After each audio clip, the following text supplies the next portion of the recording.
우리에게 주시는 하나님 말씀은 누가복음 4장 14절에서 30절입니다. 우리가 한 절씩 교독하고 마지막 절은 함께 받들어 읽겠습니다. 예수께서 성령의 능력으로 갈릴리에 돌아가시니 그 소문이 사방에 퍼졌고 친히 그 여러 회당에서 가르치심에 무사람에게 칭송을 받으시더라. 예수께서 그 자라나신 곳 나사렛에 이르사 안식일에 늘 하시던 대로 회당에 들어가사 성경을 읽으려고 서심해 선지자 이사야의 글을 들이거늘 책을 펴서 이렇게 기록된 데를 찾으시니 곧 주의 성령이 내게 임하셨으니 이는 가난한 자에게 복음을 전하게 하시려고 내게 기름을 부으시고 나를 보내사 포로된 자에게 자유를 눈먼 자에게 다시 보게 함을 전파하며 눌린 자를 자유롭게 하고 주의 은혜의 해를 전파하게 하려 하심이라 하였더라. 책을 덮어 그 맡은 자들에게 주시고 앉으시니 회당에 있는 자들이 다 주목하여 보더라. 이에 예수께서 그들에게 말씀하시되 이 글이 오늘 너희 귀에 응하였느니라 하시니 그들이 다 그를 증언하고 그 입으로 나오는 바 은혜로운 말을 놀랍게 여겨 이르되 이 사람이 요셉의 아들이 아니냐. 예수께서 그들에게 이르시되 너희가 반드시 의사야 너 자신을 고치라 하는 속담을 인용하여 내게 말하기를 우리가 들은 바 가버나움에서 행한 일을 내 고향 여기서도 행하라 하리라. 또 이르시되 내가 진실로 너희에게 이르노니 선지자가 고향에서는 환영을 받는 자가 없느니라. 내가 참으로 너희에게 이르노니 엘리야 시대에 하늘이 3년 6개월간 닫히어 온 땅에 큰 흉년이 들었을 때에 이스라엘에 많은 과부가 있었으되 엘리야가 그중 한 사람에게도 보내심을 받지 않고 오직 시돈 땅에 있는 사렙다의 한 과부에게 뿐이었으며 또 선지자 엘리사 때에 이스라엘에 많은 나병 환자가 있었으되 그 중에 한 사람도 깨끗함을 얻지 못하고 오직 수리아 사람 나아만 뿐이었느니라. 회당에 있는 자들이 이것을 듣고 다 크게 화가 나서 일어나 동네 밖으로 쫓아내어 그 동네가 건설된 산 낭떠러지까지 끌고 가서 밀쳐 떨어뜨리고자 하되 예수께서 그들 가운데로 지나서 가시니라. 아멘. 아멘. 예수님께서 광야의 시험을 이기시고 성령으로 충만하셨습니다. 그래서 이 시험을 물리친 이후에 예수님께서 성령 충만하셔서 하나님 나라의 사역을 시작하십니다. 갈릴리 지역의 여러 회당들을 순회하시면서 복음을 전하시고 병자를 고치시는 일을 했고 이 사역들이 이제 복음서에 쭉 기록이 되는데요. 복음서에서는 특히 마태복음에서는 예수님의 초기 사역을 이렇게 요약하고 있습니다. 예수께서 온 갈릴리에 두루 다니사 그들의 회당에서 가르치시며 천국 복음을 전파하시며 백성 중에 모든 병과 모든 약한 것을 고치시니 이렇게 말씀하고 있습니다. 사람들은 예수님의 하나님 나라의 능력과 진리로 사역하시는 모습을 보고 기뻐했습니다. 그분을 칭송했습니다. 엘리야처럼 기적을 행하는 선지자가 나타났다고. 그런데 모든 일이 순조로워 보이는 것처럼 이런 때에 사실 오늘 말씀은 꼭 그렇지 않은 것을 우리에게 알려줍니다. 오늘 본문 사건은 누가복음에서는 복음서의 공생의 초반부에 기록된 것으로 이렇게 마태복음이나 마가복음을 보면 예수님의 공생애가 어느 정도 진행된 다음에 벌어진 상황이라고 우리가 짐작해 볼 수 있습니다. 나사렛에서 과연 무슨 일이 벌어졌나요? 갈릴리 여러 동네에서 칭송받으신 예수님께서 정작 고향 나사렛에 와서 어떤 일을 당하셨나요? 바로 고향 사람들이 예수님을 배척했습니다.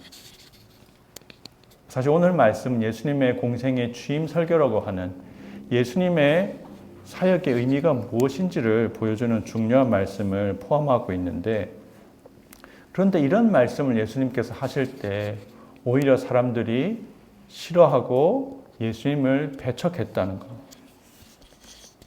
오늘 본문을 통해서 예수님의 사역이 무엇을 위한 것인지를 묵상하면서 동시에 예수님의 사명에 대해 우리가 과연 어떤 태도를 취하고 있는지를 함께 돌아보는 시간을 가졌으면 합니다. 첫 번째로 주님의 사역은 가난한 자들을 자유케 하는 복음을 전하는 것입니다. 18절 19절 말씀에 이 말씀은 예수님이 이사야 선지자의 말씀을 인용해서 읽으신 것이거든요. 이사야 61장 1절 2절 말씀을 낭독하시죠. 이 말씀은 메시아 예언으로 잘 알려진 말씀입니다. 메시아가 오시면 어떤 일을 하실지 이사야 선지자를 통해 예언된 내용인데요. 다시 한번 읽어보겠습니다. 주 여호와의 영이 내게 내리셨으니 이는 여호와께서 내게 기름을 부으사 가난한 자에게 아름다운 소식을 전하게 하려 하심이라. 나를 보내사 마음이 상한 자를 고치며 포로된 자에게 자유를 갇힌 자에게 노임을 선포하며 여호와의 은혜의 해와 우리 하나님의 보복의 날을 선포하여 모든 슬픈 자를 위로하되. 이 누가복음의 인용과 이사야 본문이랑 보면 조금 몇 가지 차이점들이 있죠. 이사야에 있는 내용이 빠진 것도 있고 이사야에 없는 것이 들어간 것도 있고요. 또 반복되는 내용 중에 자유케 한다는 말이 또 누가복음에는 특히 더 반복되어서 나타나고 있습니다. 예수님께서 선포하시는 복음은 누구를 위한 것이죠? 따라해 보시죠. 나를 위한 것입니다. 네.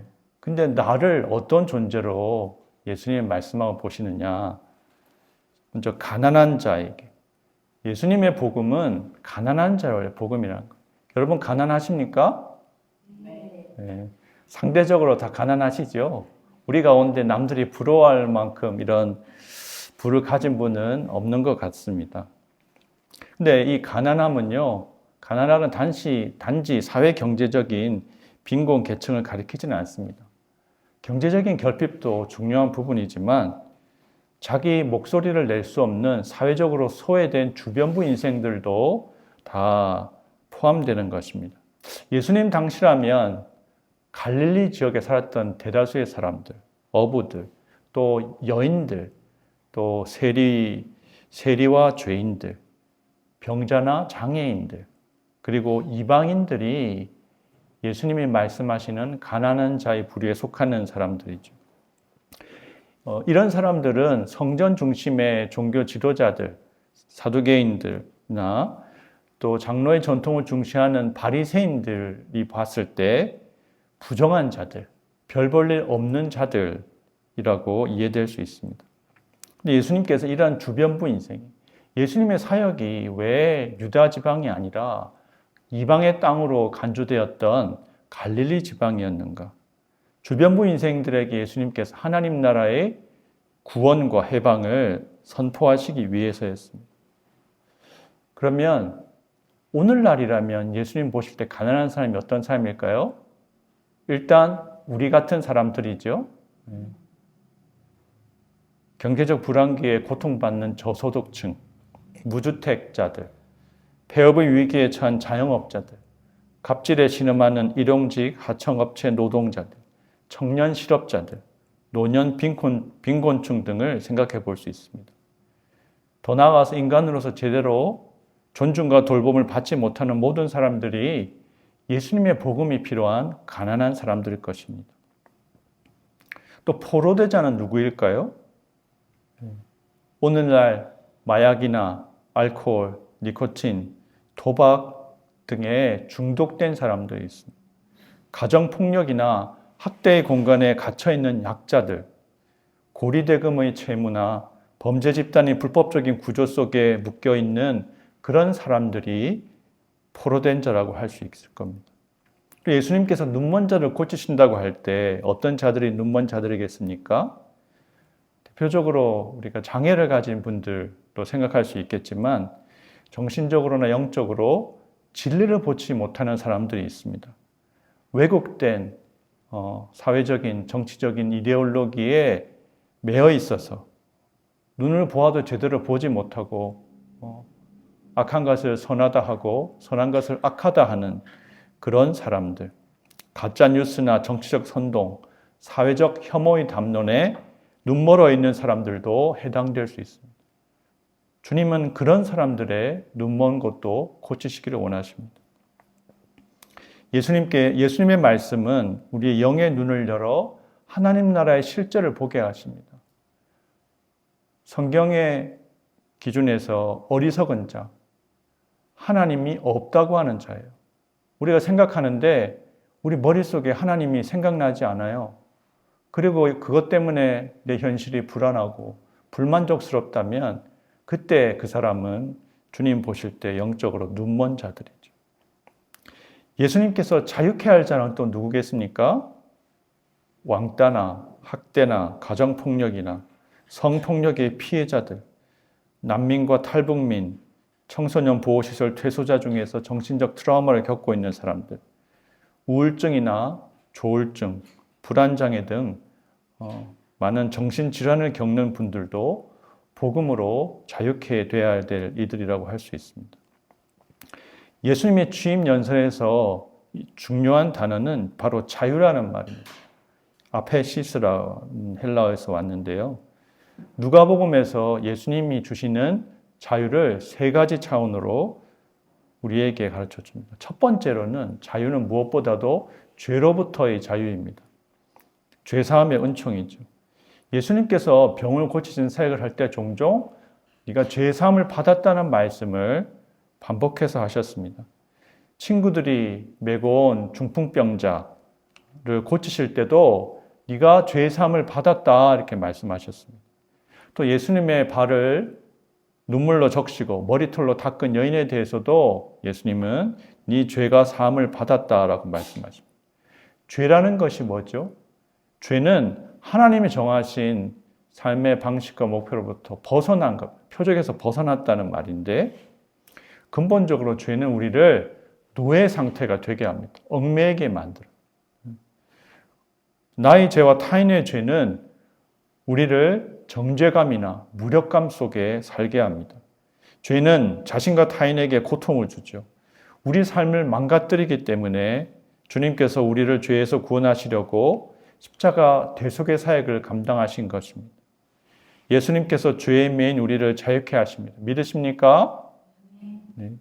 우리가 이미 죄사함의 은총을 받았기 때문에 하나님의 자녀가 된 것이고 하나님 앞에 나와서 예배할 수 있는 것이죠. 근데 이 죄사함의 은총은 예배할 때마다 다시 한번 확인해야 되는 거예요. 여러분들 우리가 사죄의 기도, 참회의 기도를 드릴 때 하나님 앞에 마음에 걸리는 것들을 다 내어놓으세요. 불편한 것들 다 내어오시면 주님이 사죄의 은총이 여러분의 영혼 속에 흘러가게 하실 줄 믿습니다. 죄가 문제가 아닌 게 아니에요. 기독교 신앙에서는요, 가장 중요한 인생의 문제가 죄라는 거예요. 죄의 문제가 해결되지 않으면 인생의 다른 아무 문제도 해결되지 않습니다. 죄의 문제가 주님 앞에서 해결된다는 것이 무슨 말이냐? 우리의 삶에 새로운 기회가 주어진다는 것. 하나님이 새롭게 시작할 수 있는 것. 과거에는 실패하고 넘어지고 상처 주고 상처받았는데 참회의 기도를 드릴 때 주님의 사죄의 은총으로 말미암아 우리가 또 새롭게 시작할 수 있는 것을 믿습니다. 두 번째로 주님은 사탄에게 매인 자를 자유케 하시죠. 18해 동안 귀신 들려 꼬부라져서 조금도 펴지 못하는 한 여인을 고치실 때 예수님이 이렇게 말씀하셨습니다. 사탄에게 매임받은 이 아브라함의 딸을 이 매임에서 푸는 것이 합당하다 이렇게 말씀하셨습니다. 또 사도행전에서 베드로는 예수님의 사역을 이렇게 표현합니다. 하나님이 나사렛 예수에게 성령과 능력을 기름 붓듯 하셨음에 그가 두루 다니시며 선한 일을 행하시고 마귀에게 눌린 모든 사람을 고치셨으니 이는 하나님이 함께 하셨습니다. 예수님께서 치유와 축사의 사역을 통해서 마귀에게 사로잡힌 사람들을 자유케 하십니다. 여러분을 얽매고 있는 사단 마귀의 권세가 억압이 무엇인가요? 우리가 자유케 되었는데요. 마귀가 또 우리한테 붙어가지고 우리를 얽매게 만들고 두렵게 만들고 불안하게 만들고 염려하게 만든다는 거죠. C.S. 루이스가 쓴 스크루테이프 편지, 여러분 그 책들 읽어보셨죠? 그 책에서는 환자, 크리스찬이죠. 크리스찬에게 붙어있는 전담 귀신이 있어요. 성경에 보면 수호천사에 대한 말씀이 있잖아요. 수호천사가 있어서 특히 희재처럼 어린아이들이나 이런 약자들을 하나님이 돌본다는 성경의 믿음이 있는데, 뭐 우리가 귀신도 전담 귀신이 있다 이렇게 말할 수는 없지만, 내가 계속 끊임없이 우리를 얽매게 만드는 것들에, 우리를 죄를 반복적으로 짓게 만드는 그런 것들에 악한 영의 역사가 있다는 것을 기억하실 필요가 있습니다. 그래서 주님께서 치유와 축사를 늘 자주 같이 하셨어요. 모든 병이 귀신으로 말미암는 것이 아니지만 어떤 병들, 단지 우리의 생물학적인 병이 아니고요. 이런 병들은 귀신이 역사할 수 있는, 우리에게 역사할 수 있는 그런 우리의 약점인데, 주님은 그거를 고치시기를 원하신다는 거죠. 세 번째로 주님께서는 희년의 선포를 통해서 우리에게 지금 자유를 주시겠다고 말씀하십니다. 오늘 본문에서 주의 은혜의 해라고 불리는 이 말씀은 바로 레위기 25장에 나온 희년, 요벨 규례를 말합니다.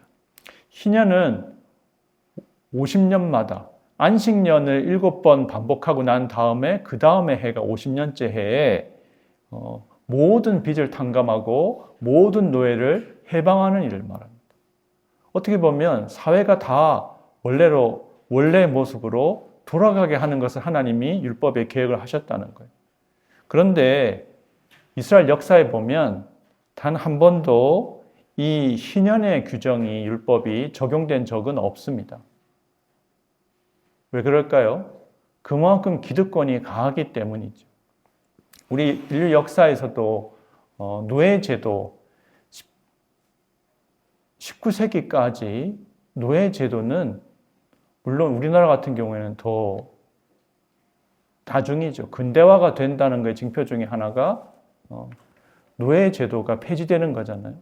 그것을 위해서 수많은 사람이 노력하고 많은 시간이 걸렸습니다. 어떻게 보면 인류 역사는 예수님께서 선언하신 이 희년의 자유의 선포가 실현되어 가는 역사라고 할 수도 있습니다. 우리가 고대인들에 비하면 지금 현대인들은 더 많은 자유를 누리잖아요. 그런데도 우리를 다시 얽매려고 하는 여러 가지 작동들은 계속적으로 이루어지기 때문에 우리의 삶을 리셋하는 일들. 우리가 전화기 쓰다가 전화기가 속도가 느려지거나 컴퓨터가 문제가 생기면 어떻게 해요? 예전에는 컴퓨터는 윈도우 95, 98, 97인가? 98 이런 거 쓸 때 어땠어요? 가다가 블루를 스크린 자꾸 뜨면 새로 또 깔고 그런 걸 자꾸 반복했어요. 주님이 이 땅에 오셔서 주님의 사역을 시작하실 때 어떻게 보면 무엇보다도 혁명적인, 어떤 인류 역사에 존재했던 혁명보다 더 혁명적인 일들을 이루시겠다고 말씀하시는 거예요. 하나님 나라가 도래해서 지금까지 본 적이 없는 자유와 해방의 역사가 일어난다고 선언하시는 거예요. 그래서 어떤 분들은 이걸 가지고 이제 신학의 분야에서도 해방신학이라고 여러분 들어보셨죠. 예. 그래서 해방신학에서는 이런 구절을 굉장히 중요하게 생각합니다. 그런데 정통신학을 가지고 있다는 분들은 그런 것들을 있잖아요. 이데올로기로 몰아가요. 좌파 이데올로기다 해서 몰아가서 그거를 성경에서 분명히 예수님이 말씀하셨고 보여주신 건데 그걸 살짝 빼놓고 다른 것만 가지고 이야기하려는 경향들이 있는 경우들이 있죠. 근데 예수님은 우리의 삶의 일부분만을 바꾸기를 원치 않고요. 전부가 달라지기 원하신다는 거예요. 그래서 예수님이 가르치신 것, 예수님이 보여주신 공생의 모습이 너무나 급진적이기 때문에 그것을 두려워하고 받아들이지 못하는 모습들로 사는 신앙인들도 많은 것이 사실이죠. 그런데 성경에 나타난 하나님 나라의 복음은 이데올로기로 좌파나 우파로 말할 수 있는 게 아닙니다. 분명히 마르크스 사상이요. 어떻게 보면 기독교의 이상적인 면을 세속화시킨 거거든요. 마르크스 사상이 실패한 이유는 거기에 하나님이 없기 때문이죠. 인간의 죄성에 대해서 너무나 나이브한 생각을 가지고 있었기 때문에 인간이 그런 것을 만들 수 있을 것처럼. 근데 그 원형은 성경에서부터 사실 나온 것이거든요. 중요한 것은 예수님 재림하실 때까지 이 땅에 하나님 나라가 이룰 해방과 자유와 구원의 이야기는 계속적으로 반복되어 들려져야 되고, 그것에 대해서 믿음을 가지고 소망을 가지고 사랑으로 행하려고 하는 자들을 통해서 이 예수님의 말씀은 실현되어져 간다고 우리가 이해할 수 있습니다. 예수님이 오셔서 이사야 61장의 메시아 예언을 성취하셨다고, 이 말씀이 오늘 너에게 응하였다고 그렇게 말씀하셨습니다. 이사야 61장 말씀이 저와 여러분의 삶에 이 땅에 이루어진 줄 믿습니다. 이것은 현재 진행형이라는 거예요. 완성된 게 아니고요. 이루어져 가고 있어요. 그래서 우리는 주님의 이 말씀을 믿는 자들은 가난한 자를 자유케 하고 또 가난한 자들에게 하나님 나라의 자유와 해방을 경험하게 하는 이 일에 우리도 동참해야 될 줄 믿습니다. 그런데 두 번째로 주님의 사역은 배척하는 이들을 뚫고 전진합니다. 예수님이 하나님 나라의 일들에 대해서 이렇게 말씀하실 때 사람들의 반응이 어땠나요? 우리 같으면 쌍수를 들고 환영하며 기뻐했겠죠. 예수님의 이런 어떻게 보면 현대인들의 표현으로 보면 혁명적인 이런 말씀에 대해서 어떤 사람들은 좋아했을 수도 감탄했을 수도 있는데, 어떤 사람은 이것에 대해서 굉장히 부정적이고 삐딱한 반응을 보였습니다. 그들이 보인 반응이 뭔가요? 사람들이 수군거렸어요. 아니, 이 사람 요셉의 아들이 아니냐? 마태복음에는 마리아의 아들이 아니냐? 마리아의 아들 목수가 아니냐라고 예수님을 이 사람이 이런 말 할 게 아닌데 라고. 우리가 그런 생각을 하잖아요. 어떤 사람이 어떤 말을 했을 때 저 사람이 어떤 사람인지를 알면 저 사람이 사회적으로 유력한 어떤 분야의 전문가라면 그것만으로도 우리가 그 사람 말을 받아들이지만, 저 사람은 뭐 아무런 자격도 없는 사회적으로 권위와 영향력이 있지 않는 사람이라면 그런 말을 우리가 제대로 받아들이진 않겠죠. 사람들이 수군거림에서는 예수님의 출신 배경과 그분의 직업, 평범한 목수에 불과하고 또 예수님에게는 예수님은 혼외자야, 이런 소문이 이렇게 충분히 돌았을 만한 이런 분위기 때문에 오히려 예수님의 말씀을 메신저의 자격을 문제 삼아서 메시지를 평가절하하는 태도를 보이고 있는 거죠. 오늘 예수님이 사람들의 마음을 꿰뚫어 보시면서 한 속담을 인용해서 이렇게 말씀하십니다. 의사야, 너 자신을 고쳐라. 이 말씀은 고대 사회에 잘 알려진 격언인데 그 의미가 뭔가 하면, 내가 다른 사람들에게 베푸는 호의를 나와 관련된 사람들에게도 베풀어야 한다. 혹은 나와 관련된 사람들에게 똑같은 혜택을 주지 않으면서 다른 사람들에게 혜택을 주는 일은 없어야 한다고 할 때 사용되는 속담이라고 합니다. 이렇게 말하면, 가버나움에서 네가 기적을 많이 행했다면서? 근데 왜 나사렛에서는 그걸 안 했어? 라고 지금 예수님을 나무라는 거예요. 요셉의 아들로서 특별히 고향 사람들을 위해서 하나님의 은혜를 먼저 베풀었어야 한다고 주장하는 것이었죠. 예수님이 그들의 마음을 꿰뚫어 보시면서 이렇게 말씀하십니다. 선지자가 고향에서는 환영을 받는 법이 없다. 구약 시대의 두 선지자, 엘리야가 사렙다 과부의 생애를 책임진 기적에 대한 이야기와 또 엘리사가 아람 장군 나아만의 나병을 고친 기적을 예로 들면서 이방인들에게 하나님의 은혜가 임한 것을 이야기합니다. 이것은 어떻게 보면 유대인들, 민족주의적인 유대인의 감정을 강하게 자극하고 건드리는 일이었죠. 선지자들이 유대인이 아니라 이방인들에게 기적을 베푼 사례를 굳이 말씀하시니까 나사렛 사람들이 화를 냈습니다. 분노했습니다. 하나님의 은혜가 성별과 인종과 직업이나 신분에 상관없이 가난한 자, 눈먼 자, 갇힌 자, 눌린 자들에게 임하신다는 예수님의 복음 메시지를 그들은 받아들일 수 없었습니다. 배타적인 유대주의 민족주의 입장에서 자신들의 하나님인데 이방인에게 은혜를 베푼다는 것을 용납할 수 없었던 거죠. 하나님은 우리 하나님인데, 하나님은 내 하나님인데 왜 내 하나님이 다른 사람한테 관심을 가지고 다른 사람을 돌보냐? 나를 돌보고 나를 챙겨야지. 그런 유아적인 그런 발상에서 출발한 거죠. 유대인들이 너무 형편없이 느껴지십니까? 근데 우리에게도 그런 모습이 있습니다. 교회 안에 그런 모습이 있어요. 제가 아는 어떤 목사님이 경험했던 교회는 그런 교회예요. 새가족이 와서 그 목사님이 새가족들을 열심히 챙기고 돌봤더니 교인들이, 기존에 오래된 교인들이 그렇게 말하는 거예요. 아니, 우리 목사님은 새가족만 챙기네?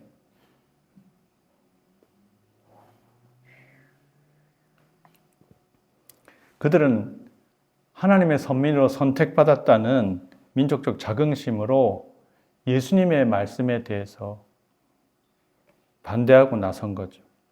심지어 그들은 예수님을 산 낭떠러기까지 끌고 가서 밀쳐 떨어뜨리려고까지 했습니다. 그들의 배타주의는 메시아로 오신 예수님조차도 배제하는 방향으로 나아갔다는 거죠. 사실 이런 문제는 초대교회에도 계속 반복되었습니다.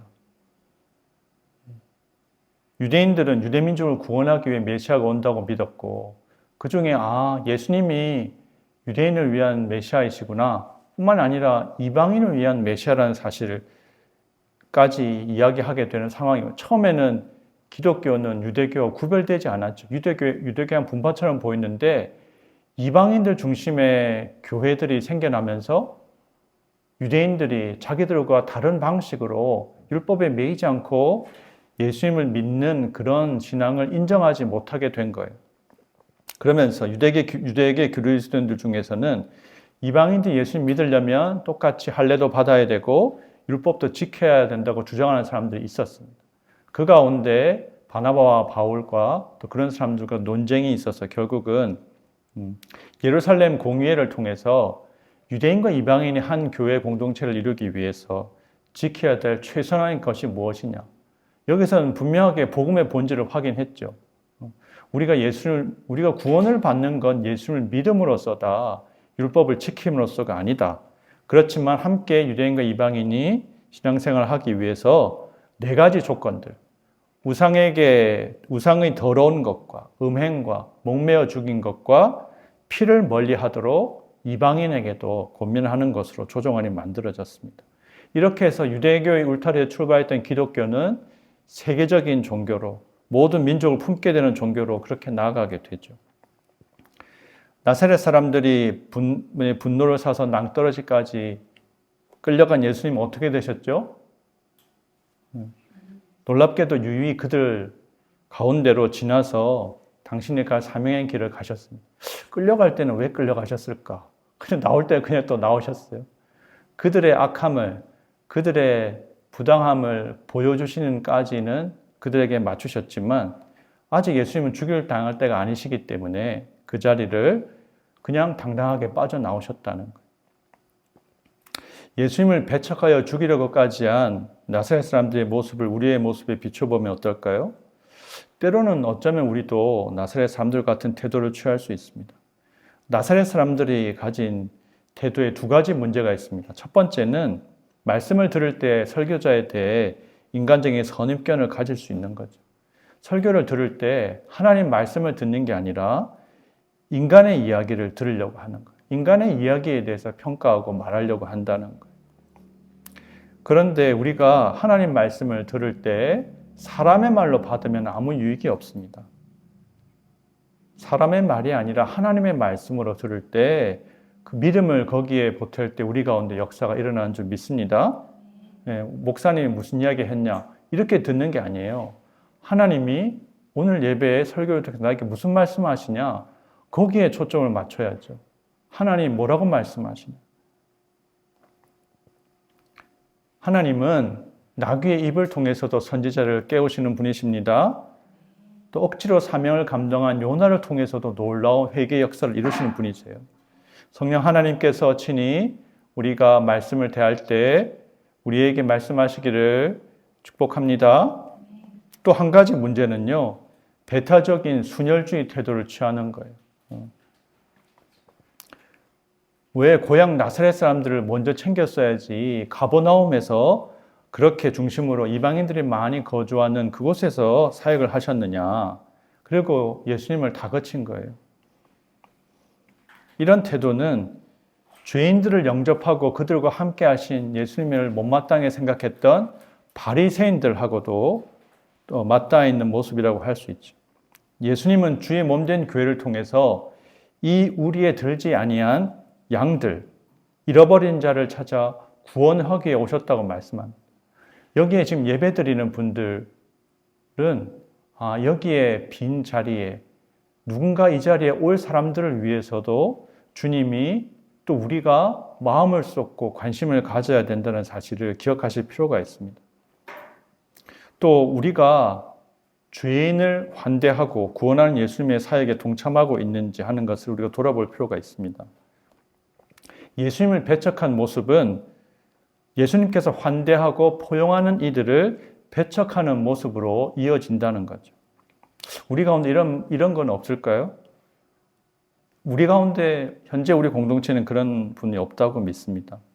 혹시 내 마음에 들지 않는 누구가 우리 교회 공동체의 일원이 되겠다고 온다면, 그러면 우리가 그분을 어떻게 대할까요? 내가 껄끄러워하는 사람인데 내가 교회에 와서까지 그런 사람 봐야 되냐?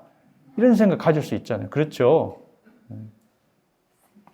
그 모습은 탕자의 비유에 나오는 첫째 아들과 같은 모습입니다. 탕자의 비유 기억하시나요? 누가복음 15장에 두 아들이 등장하는데요. 둘째 아들이 아버지의 재산을 미리 받아가지고 나가서 다 탕진하고 살 방법이 없으니까 다시 돌아오거든요. 돌아오는데 둘째 아들 돌아왔을 때 그 아버지가 아무런 잘못을 하지 않은 것처럼 저 같으면 그렇게 못할 것 같은데 불효막심한 아들이 돌아왔는데 아무런 조건 없이 옷을 입히고 신발을 신기고 송아지를 잡아서 잔치를 하고 가락지를 끼워주고 다시 아들로 불러주는 것입니다. 그랬을 때 첫째 아들이 어땠죠? 열심히 일하다가 와보니까 집안에서 무슨 잔치야? 나도 모르는 잔치가 벌어지나? 근데 그 잔치의 내용이 뭐예요? 집 나간 둘째 아들, 그 싸가지 없는 그 둘째 아들이 돌아왔는데 아버지가 그 아들을 위해서 잔치를 벌였다는 거예요. 그거에 대해서 여러분 어떻게 느껴요? 이건 정의로운 일이 아니야. 이건 부당한 일이야. 우리는 충분히 첫째 아들 입장에 공감이 돼요. 근데 하나님 아버지의 마음은 그렇지 않다는 거예요. 사실 탕자의 비유에서 그 둘째 아들만, 집 나간 아들만 탕자가 아니라 집 안에 있는 아들도 문제였다는 거예요. 그 아들이 더 큰 문제라는 겁니다. 그 이야기의 결론은 아들이 큰 아들이 화내고 분노하는 아들에 대해서 아버지가 다 이르는 것으로 마무리가 되어서 과연 그러면 우리는 어떻게 해야 되나 고민을 하게 만들거든요. 모든 사람들은요, 사실 첫째 아들처럼 행동하는 게 자연스러운 거예요. 우리 속에 있는 정의관념은. 그런데 참 하나님의 첫 아들이신 예수 그리스도는 이 땅에서 죄인을 불러 구원한 일을 하셨다는 거예요. 그래서 우리끼리 교회가요, 내가 마음에 잘 맞고 서로 편안한 사람들끼리 신앙생활 하는 거는요, 교회의 본질을 잃어버리는 일입니다. 누군가 왔는데 막 냄새나고 불편하고 교양 없고 이런 사람들과 함께 신앙생활을 할 수 있을 때 비로소 주님이 원하시는 예수님이 그 공동체의 유일한 기초가 되고 존재의 의미가 되는 그런 교회가 만들어진다는 거예요. 그래서 우리가 기도해야 됩니다. 하나님, 우리 동행교회 안에도 내가 생각하지 못하는 누군가가 와서 과연 내가 첫째 아들인지 아닌지 어떤 모습으로 예수님이 환대하고 환영하는 사람들을 내가 같이 환영할 수 있을지를 훈련하고 연습해야 된다는 거예요. 교회는 배제가 아니라 포용의 공동체입니다. 교회는 남녀노소, 신분과 인종과 여러 가지 조건을 넘어서서 그리스도 안에서 한 몸됨을 이루는 공동체입니다. 그렇기 때문에 우리는 판단하고 배척하는 것이 아니라 용서하고 환대하는 사명을 위해 부름받았음을 믿습니다. 우리 주님은 잃어버린 양들이 있는 곳이면 어디든 가셨고요. 가난한 자, 포로된 자, 눈먼 자, 갇힌 자를 자유케 하셨습니다.